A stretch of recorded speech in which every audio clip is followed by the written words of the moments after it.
নারী ভূষণ, নারী হচ্ছে অর্ধাঙ্গিনী।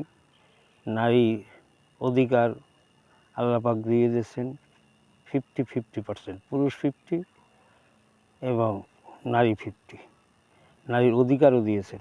আজকে বাংলাদেশের নারী জাগরণ, নারীর বিভিন্ন সামাজিক সংগঠন এবং রাজনৈতিক এনজিও তাদেরকে বিদেশি প্রেসক্রিপশনে দেশের উত্তপ্ত করা নারীদেরকে রাস্তায় নামানোর একটা সে অসভ্য জাতি সৃষ্টি করার জন্য তাদের মূল মিশন।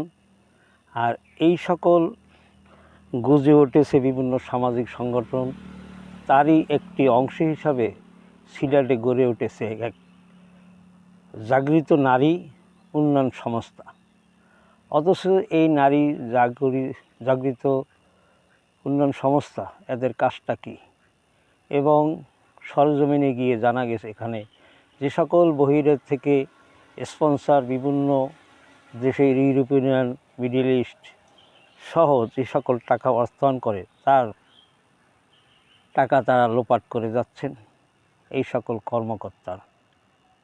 এই জাগৃত নারী উন্নয়ন সংস্থা এই টাকা যে নারীদের অধিকার, নারীদের যে উন্নয়ন তা আজও পর্যন্ত দৃশ্যমান হয়নি। অথচ এই শব্দটা উন্নয়ন বলতে কী বোঝায়? উন্নয়নের কও নেই। অথচ আমরা তাদেরকে সেই সকল উন্নয়নের কথা বলি, বড় বড় কথা বলি, অথচ আমাদের সেই সকল ব্যবস্থাপনা না থাকার কারণে আজকে নারী সমাজ আজকে কলঙ্কিত হচ্ছে, নারীর অধিকার খর্ব করা হচ্ছে। এই সকল সামাজিক সংগঠন এরা বিভিন্ন সমাজসেবা মহিলা অধিদপ্তর থেকে একটা নিবন্ধন নেয়, অথবা এনজিও ব্যুরো প্রধানমন্ত্রী কার্যালয় থেকে এটাকে ডিলিংস করা হয়। আসলে এই সকল টাকা কতটুক এর মনিটরিং তার যথাযথ দায়িত্ব পালন করছে কিনা এ ব্যাপারে কোনো তদারকি নেই। ফলে এরা সেই জ্বরের ন্যায় দুর্নীতির মহাসাগর উৎসবে মেতে উঠতেছে।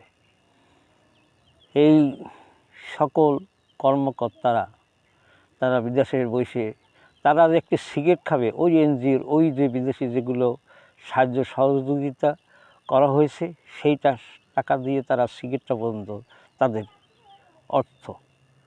অথচ নারীদেরকে, যে সকল নারীদেরকে ব্যবহার করা হচ্ছে, মুসলিমায় কিছু সালামি দেয় নামকে আসতে, যারা অর্ধশিক্ষিত সরল সোজা মহিলা তাদেরকে এইভাবে ব্যবহার করা হয়। আর তারা বড় বড় আলিশান জীবনযাপন করে, 5 স্টার হোটেল জীবনযাপন করে। এই হচ্ছে নারী উন্নয়নের অগ্রগতি।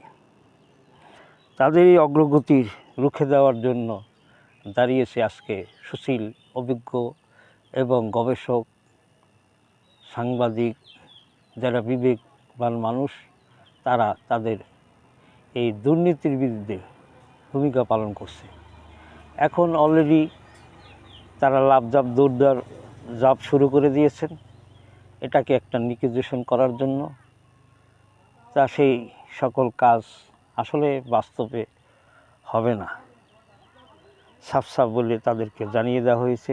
সূত্র মতো জানা গেছে সিলেটের অঙ্গনে এখন চলতেছে মহা ঝড়, প্লাবন, এবং দেখা যাচ্ছে এই সংবাদকর্মী যিনি এই রিপোর্টিংটা করছেন দুর্নীতিটা, তার কাছে আসতে পারে বলে সূত্র মতো জানা যায়, তার সাথে একটা সমঝোতা করার জন্য। আর রিপোর্ট করেন না, অলরেডি তো এটা ভিডিও পত্রিকায় কিছুদিন পরে যাবে, সম্প্রতি জাতীয় কাগজগুলোয়। তাদের দৌরত্ব কতটুক এটাই দেখতে হবে। আমি আর নারীর যে সকল এর সাথে সংশ্লিষ্ট সরকারি দপ্তর, সমাজসেবা মহিলা অধিদপ্তর এবং এনজিও ব্যুরো, এই বিষয়গুলো দেখা উচিত। তা সরকারের, রাষ্ট্রের একটা দায়িত্ব আছে।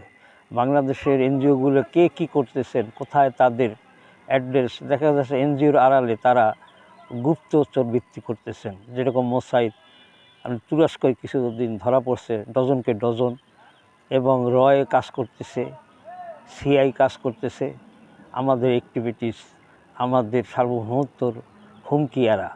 এই ব্যাপারেও বিষয়টি প্রধানমন্ত্রী এবং স্বরাষ্ট্রমন্ত্রী, দেশের যে আইনশৃঙ্খলার অবস্থা, আসলে স্বরাষ্ট্রমন্ত্রী তিনি ব্যর্থতার পরিচয় দিচ্ছেন।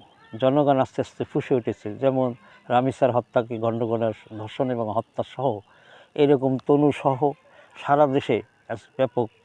এই ব্যাপারে পুলিশের আরও সক্রিয় হওয়া উচিত।